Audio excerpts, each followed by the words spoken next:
year 1843, a man was born who, during his lifetime, was to have a profound effect on millions of people. His name was Russell Herman Conwell. He became a lawyer, then a newspaper editor, and finally a clergyman. Well, one day a group of boys came to Dr. Conwell at his church and asked him if he would be willing to instruct them in college courses. They wanted a college education but lacked the money to pay for it.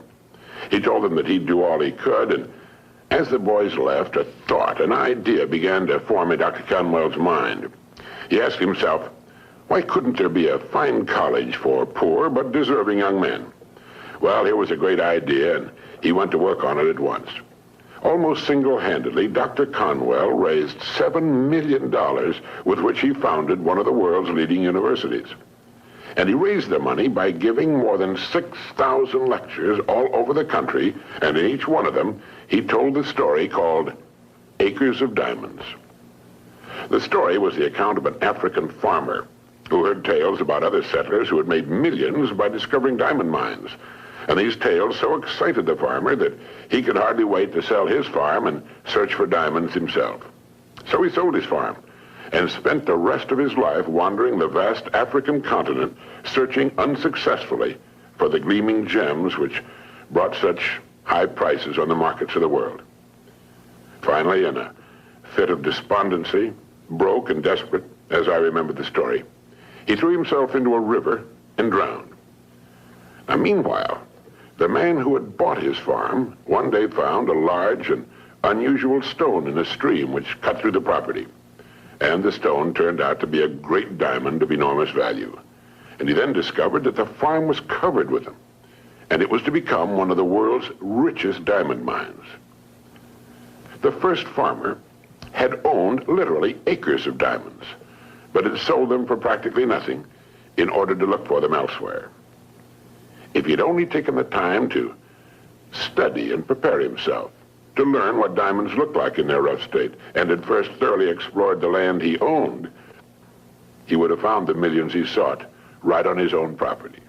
The thing about this story that so profoundly affected Dr. Conwell and subsequently millions of others was the idea that each of us is, at this moment, standing in the middle of his own acres of diamonds.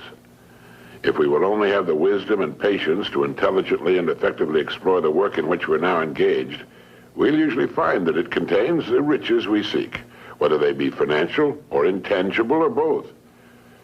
There's nothing more pitiful to my mind than the person who wastes his life running from one thing to another, forever looking for the pot of gold at the end of the rainbow, and never staying with one thing long enough to find it. No matter what your goal may be, perhaps the road to it can be found in the very thing in which you're now engaged. You see, the average man believes some businesses are better than others, instead of realizing the truth that there are no bad businesses. There are just those people who don't know enough to see the opportunities in the work they're in. No matter what our work happens to be, it's our business. We're the manager. If there seems to be no future or opportunity in it, it isn't always because it's not there, but perhaps only because we can't see it. A farmer once poked a tiny pumpkin into an empty jug. The pumpkin grew until it completely filled the jug and could grow no more. When the farmer broke the glass, he had a pumpkin exactly the size and shape of the jug. If we're not careful, each of us can do a similar thing. We can mistakenly poke ourselves into jugs that limit our growth. But it is we who do the poking, not the job, not the company, nor the territory, nor the economy, nor the times. We do it.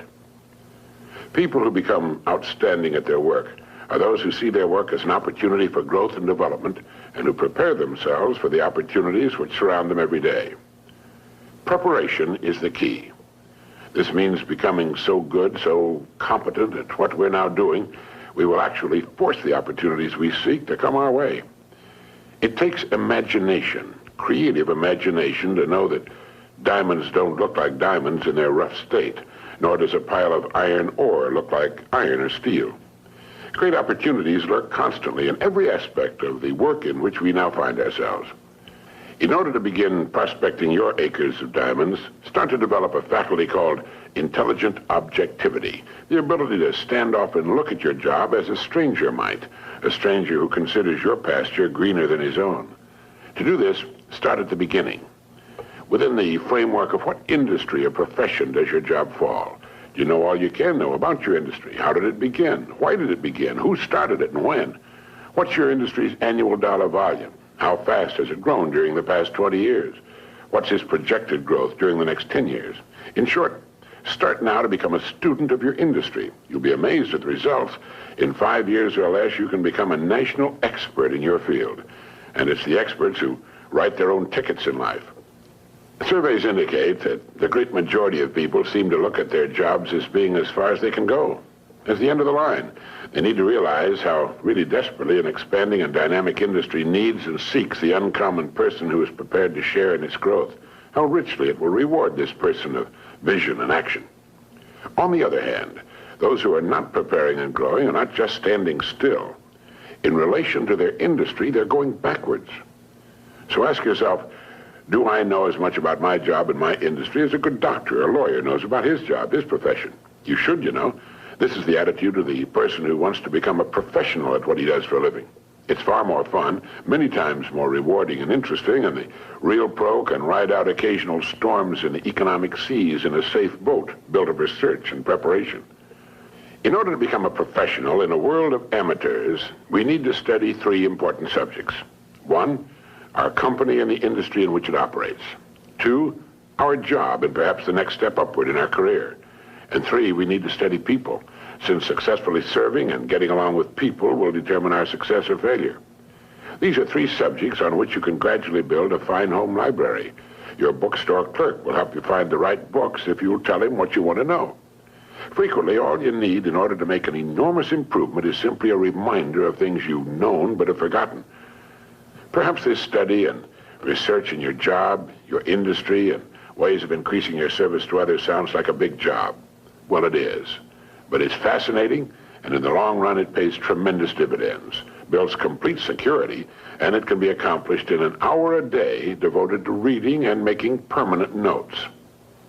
Think of ways and means by which you can increase your contribution to your company, your industry, and those whom you serve. You'll begin to notice a wonderful change in your world. For as ye sow, so shall ye reap. This applies just as much to the family as it does to the breadwinner. The minute you adopt this attitude, you've joined the top 5% of the people of the world. You've virtually removed all competition. You're creating rather than competing. You're affecting life rather than just being affected by it. You're becoming a creator and a giver to life instead of just a receiver.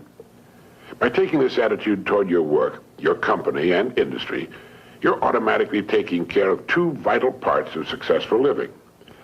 First, you'll find yourself becoming more interested and enthusiastic about your work and its future, and both interest and enthusiasm are contagious. And second, you're building financial security which will last a lifetime. So keep this thought in mind as often as you can on and off the job. Somewhere in your present work, there lurks an opportunity which will bring you everything you could possibly want for yourself and your family. It will not be labeled opportunity. It will be hidden in common, everyday garments, just as was the hairpin with which a man fashioned the first paperclip, or the dirty drinking glass which triggered the paper cup industry. Now, in closing, here are 12 points to remember. 1, if we'll develop the wisdom and patience to intelligently and effectively explore the work in which we're now engaged, we will very likely find it contains the riches, tangible and intangible, we seek. 2, before we go running off into what we think are greener pastures, let's realize our own pasture is probably unlimited. 3, there are no bad jobs. It's the way in which we go about our work that makes it good or bad. 4, let's not poke ourselves into jugs beyond which we cannot grow. Let's avoid self-limitation.